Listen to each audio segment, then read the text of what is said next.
1 сентябр асосгузори сулҳу ваҳдати миллӣ, пешвои миллат, президенти ҷумҳурии Тоҷикистон муҳтарам Эмомалӣ Раҳмон ва раиси Маҷлиси Миллии Маҷлиси Олии Ҷумҳурии Тоҷикистон, раиси шаҳри Душанбе муҳтарам Рустами Эмомалӣ дар рӯзи дониш ва дарси сулҳ бо бардоштани парда аз рӯи лавҳаи рамзӣ бинои нави марказӣ ва таълимии Донишгоҳи давлатии тиббии Тоҷикистон ба номи Абуалӣ ибни Синоро мавриди истифода қарор доданд. иттилоъ дода шуд, ки бинои таълимии навбунёди донишгоҳ аз бинои марказии 10-ошёна бо 2 бинои 4-ошёна аз канорҳои чапу рости он иборат буда, барои фаъолияти маъмурият ва таълимии донишҷӯён пешбинӣ шудааст.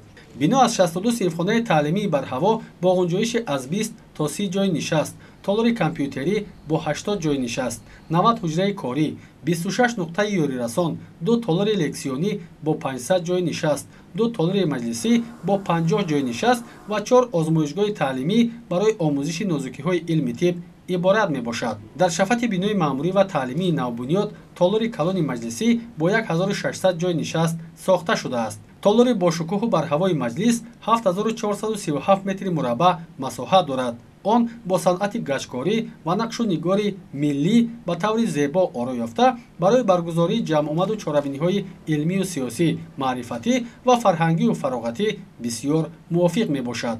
масоҳати толори хониши электронӣ 291 метри мураббаъ буда дорои 80 ҷойи нишаст мебошад, ки барои донишҷӯён ҷиҳати аз бар намудани илму дониши муосири тиббӣ мувофиқ аст. ёдовар мешавем, ки корҳои сохтмонӣ дар бинои нави Донишгоҳи давлатии тиббии Тоҷикистон ба номи Абуалӣ ибни Сино моҳи апрели соли 2017 бо иштироки сарвари давлат муҳтарам Эмомалӣ Раҳмон оғоз гардида буд ва он аз ҷониби мутахассисони ватанӣ дар муҳлати муайян гардида бо сатҳу сифати баланд ва ҷавобгӯ ба стандартҳои байналмилалӣ ба анҷом расонида шуд. дар ошонаҳои аз 1 то 3 ҳуҷраҳои маъмурӣ, аз ҷумла раёсати рушди кадрӣ, маркази технологияи иттилоотӣ, маркази омӯзиши симулятсионӣ ва факултетҳо ҷойгир буда бо мизу курсӣ ва дигар шароити муосири корӣ муҳайё мебошанд. дар ошонаҳои аз 4 то 9 6 кафедра ҷойгир карда шудааст, ки аз синфхонаҳои кушоду барҳаво ва озмоишгоҳи замонавӣ иборат мебошанд. кафедраи биохимия, ки дар ошонаи 4 ҷойгир карда шудааст, дорои шароити муосири гузаронидани озмоишҳои кимиёвӣ аст, ки он ҳангоми гузаронидани машғулиятҳо васеъ истифода мегардад. дар партави дастуру ҳидоятҳои президенти ҷумҳурии Тоҷикистон муҳтарам Эмомалӣ Раҳмон дар назди муассисаи таълимӣ маркази омӯзиши симулятсионӣ таъсис дода шудааст. маркази омӯзиши симулятсионӣ дар ошонаи 1 бинои нав ҷойгир буда бо муосиртарин дастгоҳҳои омӯзишӣ муҷаҳҳаз мебошад. дастгоҳҳои омӯзишӣ барои баланд бардоштани малакаву маҳорати табибӣ истифода мегарданд, ки тариқи онҳо донишҷӯён бо ҳолатҳои табиию таъҷилӣ рӯбарӯ мешаванд. марказ аз 7 ҳуҷраи махсусгардонидашуда иборат буда дар он вобаста ба салоҳияти асосии табибон барои расонидани кӯмаки таъҷилии тиббӣ, ҳуҷраҳои муоинаи бемор, реаниматсияи дилу шушҳои калонсолон, наврасон ва навзодон, ҳуҷраи ултрасадо ва ҳуҷраи расонидани кӯмаки аввалияи тиббӣ шароити мусоид фароҳам мебошад. ثبت برتیبی تحت کردنشان رسیده است. همشیره امیدوارم تهیه کنید درون ولی инчунин дар марказ автомошинаи ёрии таъҷилӣ насб карда шудааст, ки тариқи он донишҷӯён ҳолатҳои расонидани кӯмаки аввалияи тиббиро меомӯзанд. дар баробари ин дар марказ барои омӯзиши усули муосири ҷарроҳӣ дастгоҳи симулятсионии эндаҷарроҳӣ насб карда шудааст, ки табибони оянда технологияи муосири тиббиро дар раванди таҳсил аз худ мекунанд. ҳамаи ҳуҷраҳо тибқи меъёрҳои байналмилалӣ бунёд гардида баҳогузории донишҷӯён аз ҷониби омӯзгорон тариқи камераҳо аз ҳуҷраи дигар мушоҳида ва амалӣ мешавад. зудии набз ба чанд баробар аст? дастгоҳҳои симулятсионие, ки имрӯз дар донишгоҳи тиббӣ истифода мешавад, насли навтарин буда нишондоди асосии кори узвҳои инсонро пурра ташхис мекунад. чунин дастгоҳҳои замонавӣ бори аввал ба кишвар ворид гардида таҳсилоти муосири тиббиро дар ҷумҳурӣ таъмин месозад. дар баробари ин дар ошонаи 1 бино студияи таълимӣ таъсис дода шудааст, ки барои сабти маводҳои таълимии видеоӣ, видеолексияҳо, мустақиман баргузор намудани вохӯрӣ ва ҳамоишҳо тариқи фосилавӣ мусоид аст. дар ошонаи 10 иншооти тозабунёди донишгоҳ осорхона мавҷуд мебошад, ки дар он ёдгориҳои таърихӣ, аксу мусаввараҳо ва дигар маводи вобаста ба таърихи Донишгоҳи давлатии тиббии Тоҷикистон ба номи Абуалӣ ибни Сино нигоҳ дошта мешаванд. китобхонаи кушоду барҳавои донишгоҳ дорои зиёда аз 690 000 нусха адабиёти гуногуни илмию дарсӣ буда, аз ин ганҷинаи бебаҳо донишҷӯён бо самар истифода мебаранд. Дар китобхонаи электронӣ бошад, адабиёти гуногун аз ҷумла асарҳои олимони тоҷик дар соҳаи илми тиб ва олимону нависандагони ҷаҳон ба таври электронӣ ба донишҷӯён пешкаш карда мешавад. Китобхонаи электронии донишгоҳ бо китобхонаҳои бузургтарин муассисаҳои олии таълимии давлатҳои хориҷӣ робитаи зичи ҳамкориро ба роҳ мондааст. дар ҳудуди маҷмӯаи таълимии шаҳраки шифобахши донишгоҳ бинои дуошунаи ошхонаи замонавӣ бо 600 ҷойи нишаст барои донишҷӯён ва омӯзгорон сохта шуд, ки масоҳати он 3042 метри мураббаъро ташкил медиҳад. гирду атрофи ошхона дар масоҳати 3500 метри мураббаъ сабзазор карда шуда, роҳравҳои назди он ба масоҳати 1700 метри мураббаъ сафолакпӯш гардида, чароғакҳои ороишиву равшанидиҳанда насб шуданд. соли ҷорӣ дар доираи ҳидоятҳои созандаи президенти ҷумҳурии Тоҷикистон муҳтарам Эмомалӣ Раҳмон ва дар партави супоришҳои раиси шаҳри Душанбе муҳтарам Рустами Эмомалӣ дар самти ободонию зебоӣ, сабзу хуррамгардонӣ ва ба шаҳри гулрез табдил додани пойтахти азизамон шаҳри Душанбе аз ҷониби роҳбарияти донишгоҳ корҳои судманди сохтмонию ободонӣ ва гулзору сабзу хуррамгардонӣ ба анҷом расонида шуд. ҳамчунин дар назди донишгоҳ гулгашти истироҳатию фароғатии нав сохта шудааст, ки 18700 метри мураббаъ масоҳат дорад. роҳравҳои ҳудуди гулгашт дар ҳаҷми 5000 метри мураббаъ сафолакпӯш гардид. 15000 бех гулҳои ҳархелаи мавсимӣ, дарахтони ороишиву сояафкан шинонида шуда, дар масоҳати 2550 метри мураббаъ корҳои сабзкорӣ анҷом дода шуданд. худи бино ва саҳни он низ пурра чароғон карда шудааст, ки ҳангоми сайругашти шабонаи сокинону меҳмонони пойтахт бисёр мувофиқ мебошад. фармоишгари иншоот муассисаи давлатии дирексияи сохтмони иншооти ҳукуматии дастгоҳи иҷроияи президенти ҷумҳурии Тоҷикистон ва паймонкори он СТС иншоот буда, лоиҳаи он аз ҷониби ҷамъияти саҳомии кушодаи Шаҳрофар таҳия гардидааст. дар корҳои сохтмонии иншооти таълимии баландошона қариб 400 нафар шаҳрвандони мамлакат кор ва фаъолият намуданд, ки бо маоши хуб таъмин буданд. бояд гуфт, ки ҳамаи ин шароитҳо дар доираи дастуру супоришҳои пешвои миллат муҳтарам Эмомалӣ Раҳмон ҷиҳати аз бар намудани илму дониши замони муосир, омода намудани кадрҳои баландихтисоси соҳаи тандурустӣ ва пешрафти илми тибби тоҷик фароҳам оварда шудааст. донишгоҳи давлатии тиббии Тоҷикистон ба номи Абуалӣ ибни Сино яке аз муассисаҳои бонуфузи олии таълимии мамлакат ба шумор рафта, дар самти омода намудани мутахассисони варзидаи соҳаи тандурустӣ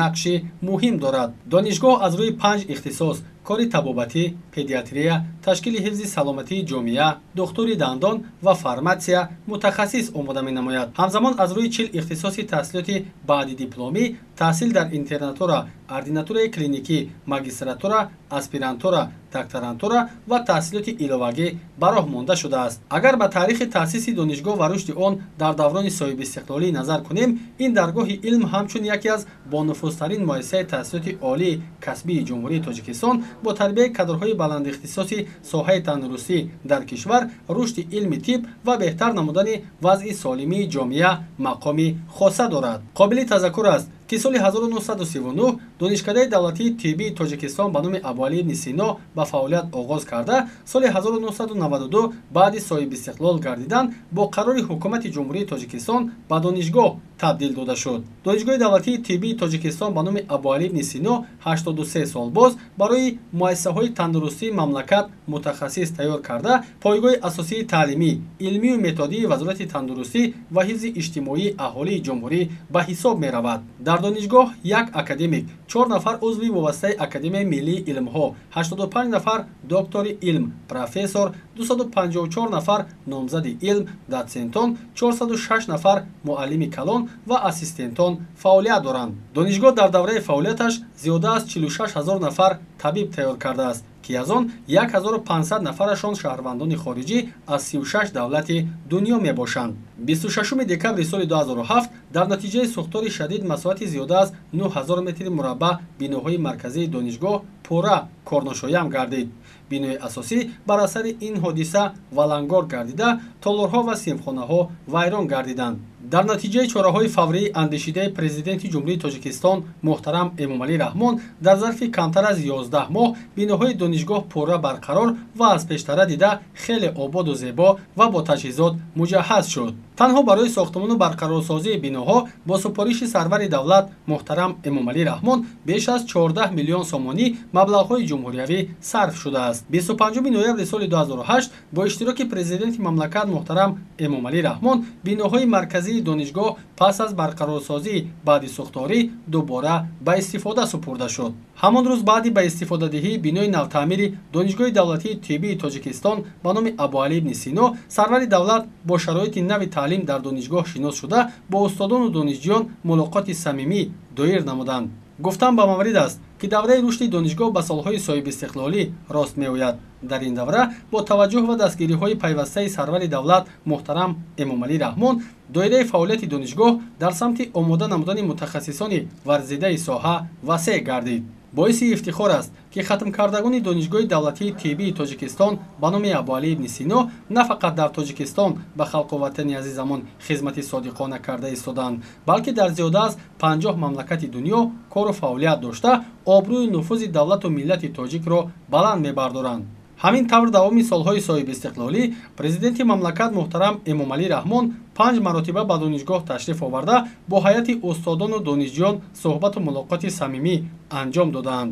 20 ноябри соли 2009 президенти ҷумҳурии Тоҷикистон муҳтарам Эмомалӣ Раҳмон ба бинои асосии донишгоҳи давлатии тиббии Тоҷикистон ба номи Абуалӣ ибн Сино ташриф оварда бо шароити таълиму тарбияи табибони оянда аз наздик шинос шуданд. сарвари давлат донишҷӯёнро ба омӯзиши амиқи забони давлатӣ ва забонҳои русию англисӣ ҳидоят намуда таъкид доштанд ки барои мутахассиси сатҳи баланди соҳаи тиб шудан аз худ намудани забонҳои хориҷӣ ва технологияҳои муосири иттилоотӣ ҳатмӣ аст. 1 сентябри соли 2018 президенти ҷумҳурии Тоҷикистон муҳтарам Эмомалӣ Раҳмон дар маҷмӯаи таълимии донишгоҳ дар ноҳияи Синои пойтахт парда аз рӯи муҷассамаи Абуалӣ ибн Сино бардошта дар таҷлили рӯзи дониш, дарси сулҳ ва оғози соли нави таҳсил иштирок карданд. моҳи августи соли 2017 бо иштироки сарвазири ҷумҳурии Тоҷикистон муҳтарам Қоҳӣ Расулзода ва раиси шаҳри Душанбе муҳтарам Рустами Эмомалӣ дар шаҳраки шифобахш бинои 5 ошёнаи маҷмӯаи таълимии донишгоҳ ифтитоҳ гардид. бинои нав аз 14 утоқи тахассусии тиббӣ бо симуляторҳо, мулиашҳо, асбобҳои тиббӣ ва дигар шароити зарурӣ муҳайё мебошад. дар давоми солҳои 2009-2021 дар интернатураи донишгоҳ 5006 нафар мутахассисон таҳсил намуданд ва баъди хатм ба муассисаҳои табобатии шаҳру ноҳияҳои кишвар ба кор сафарбар карда шуданд. барои иҷрои дастур ва супоришҳои пешвои миллат муҳтарам Эмомалӣ Раҳмон дар донишгоҳ маркази рушди стратегӣ ва менеҷмент таъсис ёфт ки барои соҳиби эътирофи байналмилалӣ гардидани он мусоидат кард. яке аз самтҳои фаъолияти марказ ин гузарондани тадқиқоти институтсионалии ҷанбаҳои гуногуни фаъолияти таълимии донишгоҳ, инчунин низоми менеҷменти сифат мутобиқ ба меъёрҳои байналмилалӣ мебошад. боиси тазаккур аст ки ислоҳоти системаи таҳсилоти тиббӣ дар кишвар бо таваҷҷӯҳи президенти ҷумҳурии Тоҷикистон муҳтарам Эмомалӣ Раҳмон оғоз гардидааст. донишгоҳи давлатии тиббии Тоҷикистон ба номи Абуалӣ ибн Сино давоми 83 соли фаъолияти худ зиёда аз 46 000 нафар табибону фарматсевтони баландихтисосро тайёр кардааст ки 63% он ба даврони соҳибистиқлолии кишвар рост меояд. инчунин донишгоҳи тиббӣ 1643 нафар кадрҳои илмиро барои соҳаи тандурустӣ омода кардааст ки аз онҳо 228 нафар докторони илм ва 1406 нафар номзади илмҳо мебошанд. ин нишондод аз фаъолияти пурсамари донишгоҳ шаҳодат медиҳад. бо дастгирии ҳукумати ҷумҳурии Тоҷикистон ин боргоҳи илму хират аз марҳилаи барқарорсозиву созандагӣ ба марҳилаи рушду ташаккулёбӣ расид. бо мақсади таҳкими заминаҳои моддиву техникии донишгоҳ ҳукумати мамлакат барномаи рушди донишгоҳи давлатии тиббии Тоҷикистон барои солҳои 2006-2015-ро қабул намуд ки дар доираи ин барнома бинои таълимӣ ва хобгоҳҳои донишгоҳ таъмиру барқарор ва ба истифода дода шуд. дар асоси дастуру супоришҳои роҳбарияти олии давлату ҳукумати мамлакат роҳбарияти донишгоҳ стратегияи рушди донишгоҳи давлатии тиббии Тоҷикистон ба номи Абуалӣ ибн Сино то соли 2025-ро таҳия намуда ҳадафҳои стратегии навро муайян сохт. стратегияи мазкур сиёсати миллии рушди таҳсилоти олии тиббиро таҷассум намуда ба самти баланд бардоштани нерӯи илмӣ, мукаммал намудани низоми инноватсионии таҳсилоти тиббӣ ва омодасозии кадрҳои кордону тавонои ба талаботи ҷомеа ҷавобгӯ равона шудааст. дар соли таҳсили 2022 шумораи умумии донишҷӯёни ин боргоҳи бузурги илму дониш 13504 нафарро ташкил медиҳад. ҳамасола шумора ва географияи шаҳрвандони хориҷии хоҳиши дар донишгоҳи мазкур таҳсилкунанда афзоиш ёфта, дар соли таҳсили 2021-2022 дар донишгоҳ қариб 2000 шаҳрвандони хориҷӣ аз 20 давлати дунё ба таҳсил фаро гирифта шудаанд. ҳамзамон дар ин сол 1874 нафар мутахассиси соҳаи тандурустӣ тайёр шуданд, ки аз онҳо 1518 нафар хатмкунандагон шаҳрвандони мамлакат ва 354 нафари дигар хатмкунандагони хориҷӣ аз 9 давлати ҷаҳон мебошанд. аз шумораи умумии хатмкунандагони ватанӣ 380 нафар буҷавӣ, 254 нафар тариқи квотаи президентӣ ва 884 нафар тариқи шартнома таҳсил намуданд. таи 5 соли охир аз тарафи раёсати донишгоҳ бо зиёда аз 150 муассисаи илмию таълимӣ ва ташкилотҳои хориҷӣ ҳамкориҳои судманд ба роҳ монда шудааст. имрӯз донишгоҳ бо кишварҳои хориҷа аз қабили Федератсияи Россия, Қазоқистон, Ӯзбекистон, Озарбойҷон, Молдова, Ҷумҳурии Мардумии Чин, Туркия, Италия, Австрия, Олмон, Швейтсария, Канада, Литва, Эстония ва Корея ҳамкориҳои зич дорад. давоми 10 соли охир ба донишгоҳ 1445 нафар донишҷӯён тибқи квотаи президентӣ қабул карда шудааст. дар сохтори донишгоҳ ҳамчунин хадамоти ректор, 2 раёсат, 12 шуъба, 8 бахш, 15 марказ, 5 факултет, 59 кафедра, аз ҷумла 35 кафедраи клиникӣ, 16 кафедраи назариявӣ ва 8 кафедраи умумитаълимӣ, 20 шӯро ва 27 озмоишгоҳи таълимию илмӣ бо муваффақият фаъолият карда истодаанд. дар 10 соли охир 12 марказ, 5 шуъбаи алоҳида ва 4 озмоишгоҳ таъсис дода шудааст, ки самаранок гардидани раванди таҳсилот ва фаъолияти донишгоҳро таъмин менамояд. қобили зикр аст, ки ҳайати профессорону омӯзгорон дар баробари таълиму тарбияи мутахассисони соҳаи тандурустӣ инчунин дар рушди илми тиб, ихтирооту навоварӣ баҳри мукаммал намудани усулҳои ташхису табобат саҳми арзанда доранд. ҳамасола таҳти роҳбарии олимони донишгоҳ даҳҳо рисолаи илмӣ ҳимоя мегардад. зимни суҳбати самимӣ бо устодону донишҷӯёни ин даргоҳи илму дониш, сарвари давлат ба корҳои илмию эҷодии олимони донишгоҳ баҳои баланд дода, ҷиҳати боз ҳам самаранок ва натиҷабахш намудани корҳои илмиву тадқиқотӣ дастуру ҳидоятҳо доданд. пешвои миллат муҳтарам Эмомалӣ Раҳмон зимни шиносоӣ аз шароити фароҳамгардида дар бинои нави донишгоҳи давлатии тиббии Тоҷикистон ба номи Абуалӣ ибн Сино таъкид намуданд, ки бо истифода аз беҳтарин шароити дар ин боргоҳи бузурги таълимӣ фароҳам гардида, дар самти тарбияи кадрҳои баландихтисоси соҳаи тандурустӣ таваҷҷӯҳи махсус зоҳир карда шавад. зеро ҷомеаи имрӯза ба кадрҳои соҳибтахассуси ин даргоҳ ниёз дорад. ҳайати устодон ва донишҷӯёни донишгоҳ дастуру ҳидоятҳои сарвари давлат муҳтарам Эмомалӣ Раҳмонро сармашқи кору фаъолияти худ қарор доданд. онҳо ин бинои муҳташами замонавиро дар арафаи таҷлили солгарди 31-уми истиқлоли давлатии ҷумҳурии Тоҷикистон тӯҳфаи арзишманди ҳукумати мамлакат арзёбӣ намуда ваъда доданд, ки бо истифода аз шароитҳои дараҷаи байналмилалӣ дар бинои наву замонавӣ самарабахш фаъолият менамоянд.